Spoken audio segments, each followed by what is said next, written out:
Hello, welcome to today's lesson, everybody. We're going to be talking about compound probabilities. And you'll want to get out your note paper for this is the notes section and start adding onto it. We'll start off with a couple of definitions. We got compound event is a series of two or more simple events, like tossing a single coin would be a simple event. Tossing two coins is a compound event. Or you can toss one coin 10 times. That'd be compound. And the probability of a compound event happening is like, probability of getting heads and then tails would be an equation like this. And that's a simple multiplication rule. It does change if the second event depends on the first one. So if they're independent, this works. If they're dependent, it's got a slightly different equation, which we'll look at later. The next thing you need to know is what a tree diagram is, and we're going to be doing one of those here. So it's kind of easier to see than just describe, but it's a way of illustrating events in a row, so you can kind of see branches and kind of see what the possible results are. And so we're actually going to make a tree diagram here for flipping a coin 3 times. So you're going to start at a single point, and if you flip a coin, it's only got 2 options, right? You got heads or tails, or it fell off the table. But no, really, you got heads or tails. And if we were to flip that coin again, each of those would spawn 2 other options. The next one could be heads, or the next one could be tails. And we got that. And then if you flip that coin again, each of those has 2 options, heads or tails. And so it's making this ever-branching diagram here of heads, tails, spawning more heads and more tails and more heads and more tails, and it goes on forever! No, but if you were to flip it a 4th time, each of these is split into 2, and you may notice that this is going to get messy pretty fast. Well, the trick to that is making sure your first separation is fairly large and kind of knowing where you're going to end up. But here's our tree diagram, and when you travel along these branches, that gives you a possible outcome, right? You can get heads, heads, heads. It's a possibility, right?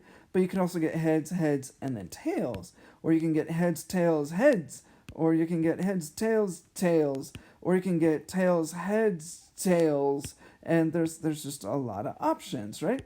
And this, if you go along each path, that's a different set of that's a different compound event. Well, the ends here lets you know how many possible journeys you can have along this path here. And you just count how many there are. So you add them up. We're looking at 8 possible endings. And so if you want to get the probability of heads, heads, heads, well, there's 8 possible journeys. You can take possible series of heads and tails. And there's only one that's heads, heads, heads, heads, heads, heads. Ta-da! Whereas if you want tails, heads, heads, we got tails, heads, heads. That's only one option as well out of the 8 there. And so sometimes the tree diagram is really helpful in figuring out these probabilities, and we'll be using those. So if you want to get the probability if there's dependent events, then the formula is going to change a little bit. The probability of A and B is going to be the probability A times the probability of B given A has already happened. And so this is conditional. Don't confuse compound and conditional probabilities. Condition means there's some sort of condition on it. Compound means there's a lot of things happening. And it can shift a little bit, if you want B and A and then A to happen, you get probability of B happening, probability of A given B has already happened. So we're going to do a couple examples here of this compound probability on dependent events. So we got our first example. There's a bag, it's got 7 dimes and 9 pennies. Oh, sorry, a wallet bag thing, whatever. And suppose 2 coins are selected at random without replacing the first one. Find the probability of picking a penny and then a dime. Well, picking a penny and then a dime is different than a dime and then a penny. But let's get probability First things first, you pick a penny out of the bag. First thing, you need to find out how many things are in there. Well, you do 7 plus 9, and you're looking at there's 16 of them, and you want one of those pennies, which there's 9 of them. So there's our first probability. That's probability of A happening. And then you need to get the next one to be a dime. Well, we're going to draw a coin out, but we already pulled out a penny. And so there's one less coin in it. So our denominator is going to go down. There's 8 pennies and 7 dimes. We need to get a dime. So we need one of those 7 dimes. There's 7 of those 15 coins left. And so if you multiply those together, that'll give you your probability of getting a penny and then a dime. This one is going to reduce a little bit, but go ahead and calculate it. Calculators are great for this.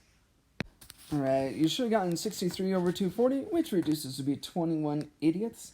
And don't forget that you can get decimals, if you actually plug it in and don't turn it into a fraction of 0.2625, which is a little bit over. This is 26.25 even percent.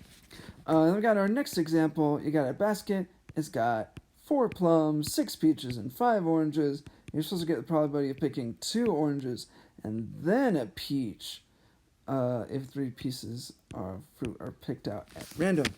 And so we're looking at probability of orange and peach. I'm going to do PE for peach because there's also plums.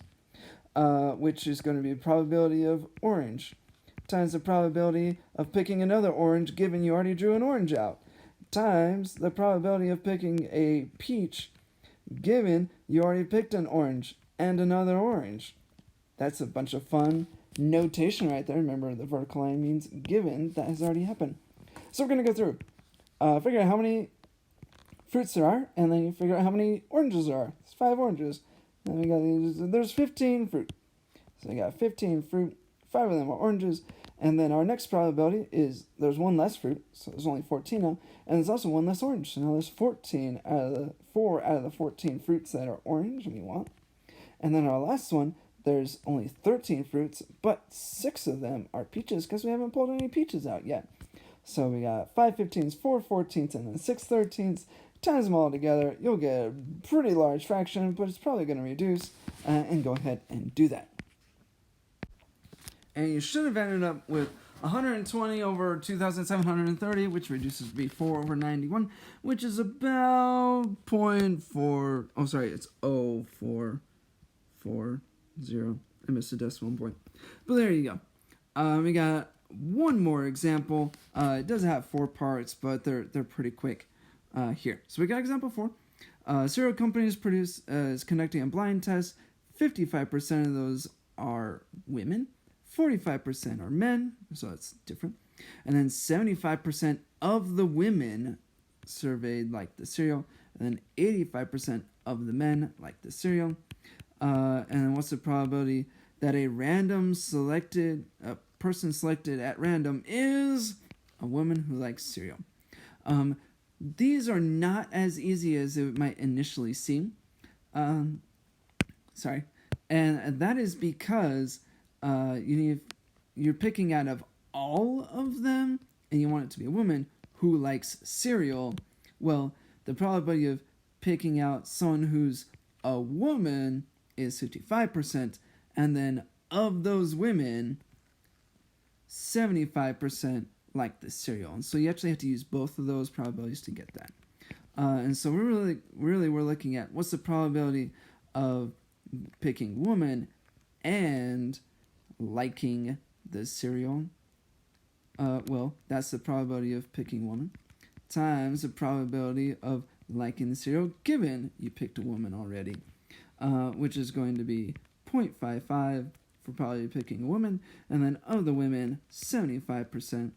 I'll make this more times, like this cereal. And so there's your probability. You can just times those together. Calculators are great at this, and get your decimal approximation. And I got 0.4125. So if you pick anyone at random, you got about 41% chance that they're a woman who likes the cereal. I'm going to do one more, and then I'll have you try out the bottom two and see if you can get it figured out.